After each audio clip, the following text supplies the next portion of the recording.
Ay, salamat, nakauwi din. Welcome home, Manila. At yun, nagkita-kita din. Ang tangkad na ng anak ko, mas matangkad pa sa akin. Bago ako umuwi, ako na sila ng ticket pa Dumaguete. Para diretso na kami doon. Sakay ng bus, at yun, dito na. Lipad uli, papuntang Dumaguete.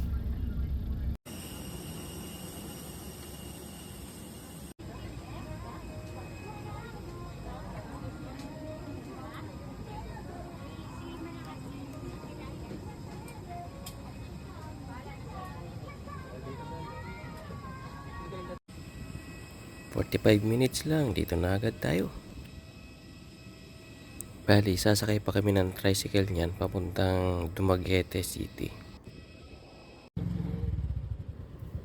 Plano namin, sa Dumaguete na kami magpalipas ng gabi. Kasi hapon na rin eh. Kinabukasan na ng umaga kami bibiyahe papuntang Shaton. So, dito na tayo ngayon sa Shaton. Ito pala sinakyan namin, Ceres. 45 minutes lang ang biyahe mula Dumaguete. At diretso na agad kami papuntang sementeryo. Dahil bihira lang naman kami makauwi, priority namin na makadalaw dito. Sindi ng kandila, konting dasal, at yun, pwede na mag-suroy-suroy.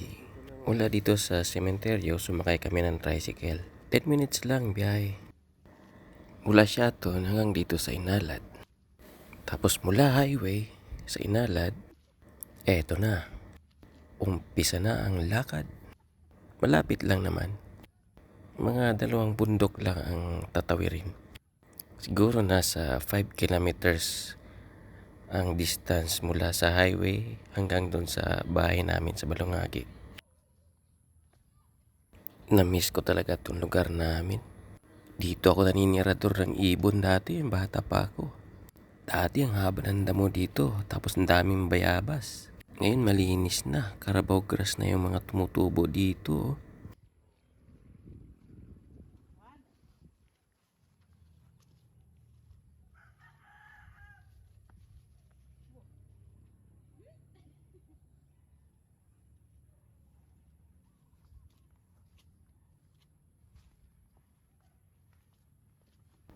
Maputik ang daan.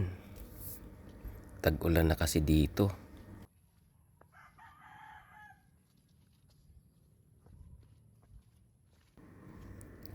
Kaya pala malinis na. May mga bahay na pala dito. Dati walang bahay to dito. Ganda ng bahay. Kanino kaya yun?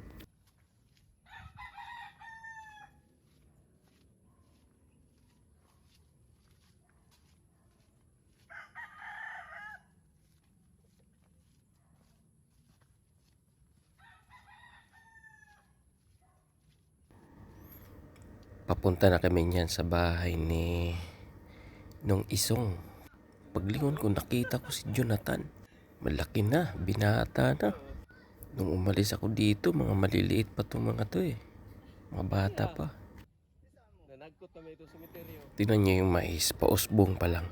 Ganyan dito pag tag-ulan, tigtanim din ng mais. Asa mo kakuan ano eh? Lantaw rin ito sa Balongagi. Dayon.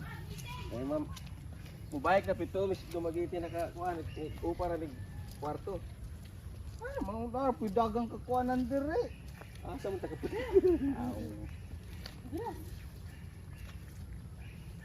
Kano ka mo balik? Balik na ni ugma. Oh, balik pa yung dayon. Oo. Lira rin dire eh. Sorry, ang anak oh.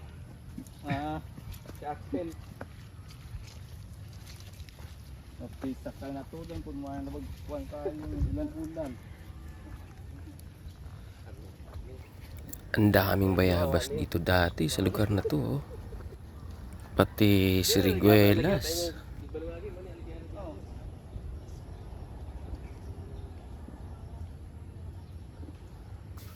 Ngayon, pinutol na nila kasi gusto nila sigurong tamnan ng mais. Pangkonsumo ba?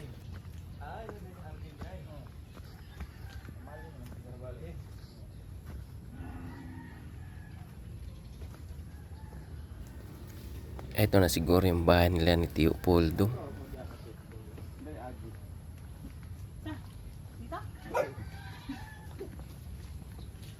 Doon banda yung bahay nila Tia Itud.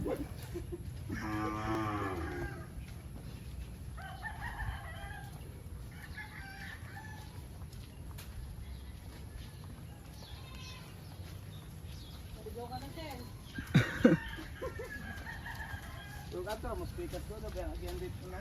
Asa na? Dito ba pa itong kubok ba? Ano ba rin alagyan dito? Itong karaan yung lagyan dito. Daplin bas. Kung ba? Ito pa. Sabi yung upa dito? Palaban?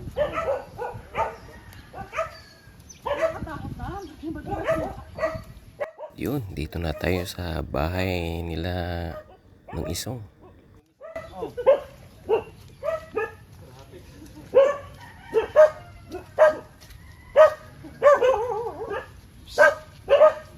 Pizza mo. Ay, oo, yung kapilya. Ano mga yun yun. Oh. Yun yun. Ano? Bahay nila nung Junjun.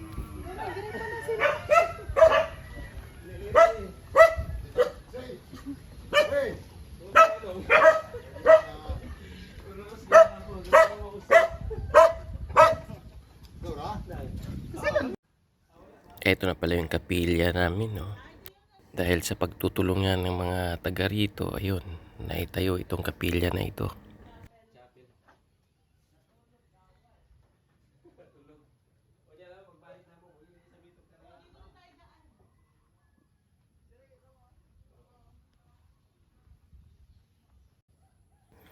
Yun, oh, yan yung basketball court namin dito, oh. Pag fiesta, yun, dyan, magsayawan, disco. At least simentado na. Dati sa pinagtaniman lang ng palay kami nagdidisco. Dito naman yung kinukukuha na namin ng tubig. Malayo to sa bahay namin, mga 3 kilometro siguro.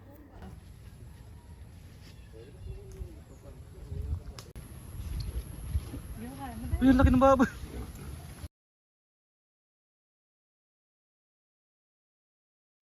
Di na kailangan ng kulungan. Bali, nandito tayo ngayon yan sa itaas na parte ng bundok. Dawis. Dawis ang tawag sa amin dito. Maliit na bundok lang. Yung bahay namin dyan sa may unahan lang konti. Pababa. Dyan sa may unahan, ang ganda ng view dyan. Paggabi, dyan kami tumatambay minsan.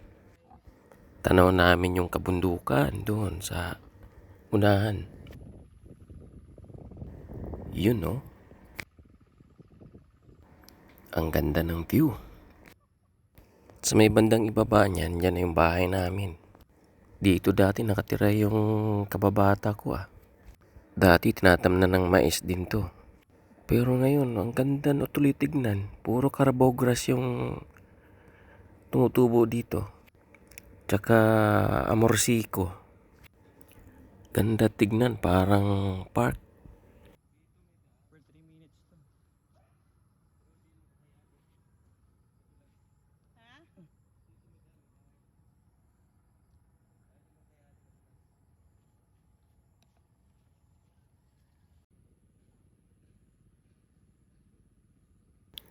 Kami na lang dalawa ng anak ko ang bababa dun sa bahay namin kasi di pwede yung isa, si Commander. Hanap ka niya. Di sanay, saka injured pa yung mga paa.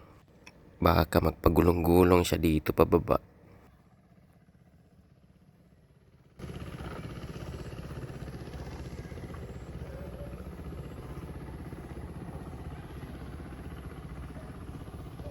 Idaan dyan pa? Idaan dyan?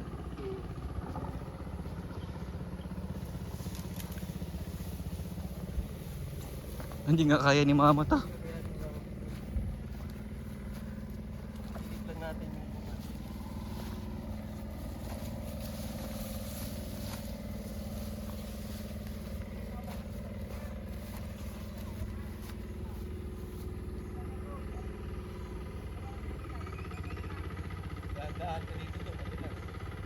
Dati may kubo dyan. Kaming dalawa ng nanay ko, dyan kami pansamantalang tumira nun. Pagkamatay kasi ni Papa, nawala, nasira yung bahay namin eh. Di pa ako marunong gumawa ng bahay nun eh. Tanda ka madulas.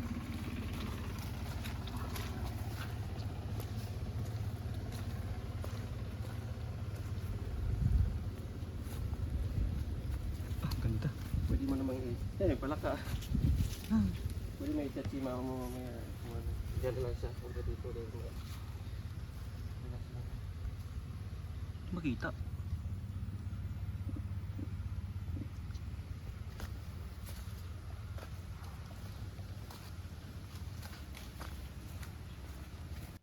Dito pala kami niyan sa ilalim ng puno ng duwat. Bata pa ako, natatakot akong dumaan dito eh. Sobrang dilim kasi eh. Lalo sa gabi. Eto na yung bahay namin dati oh. Ito dati may santo dito, ngayon may bahay na oh.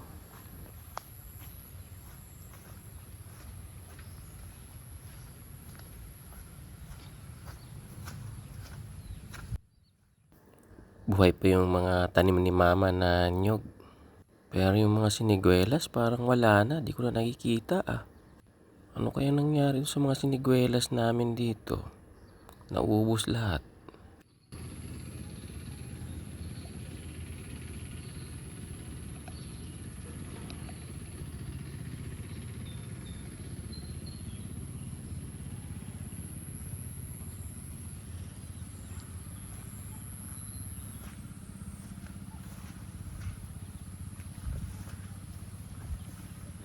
Ito yung kay ano?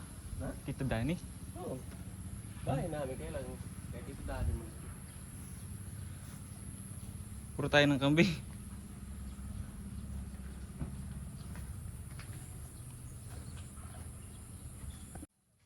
Yan naman ang palaya namin. Hanggang dyan sa may pangalawang kahon na yan. Maliit lang.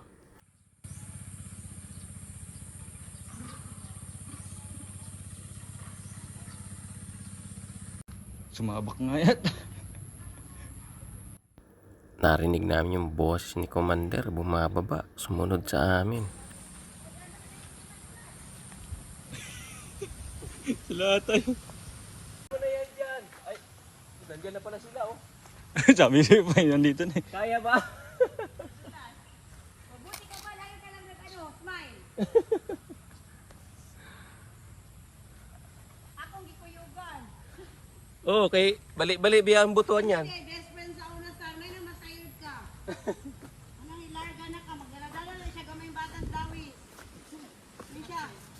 Ginabil, mabubuang na ako dito. Sa Bakinid.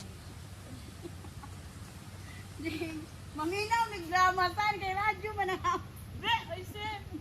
Si Axel, guwapo oh. Ay, hindi ka mukha ni papa niya. Liwat siya ni Muan.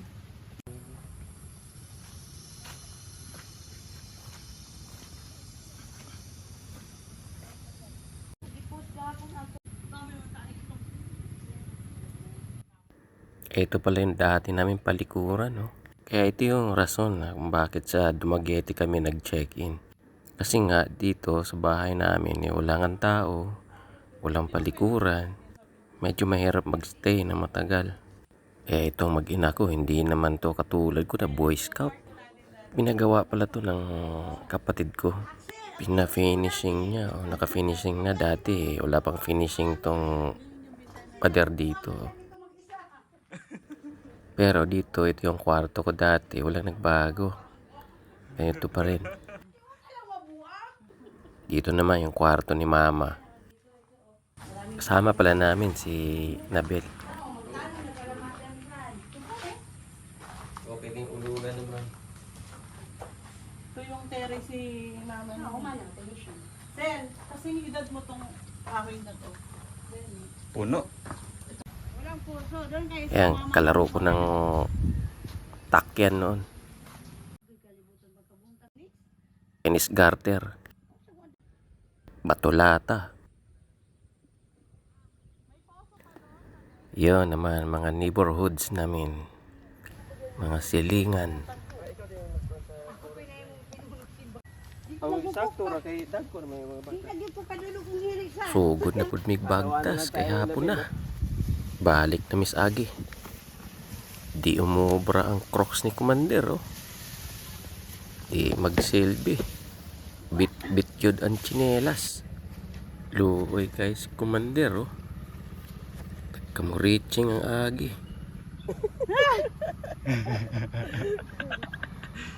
Ay salamat, nakarating din sa tuktok.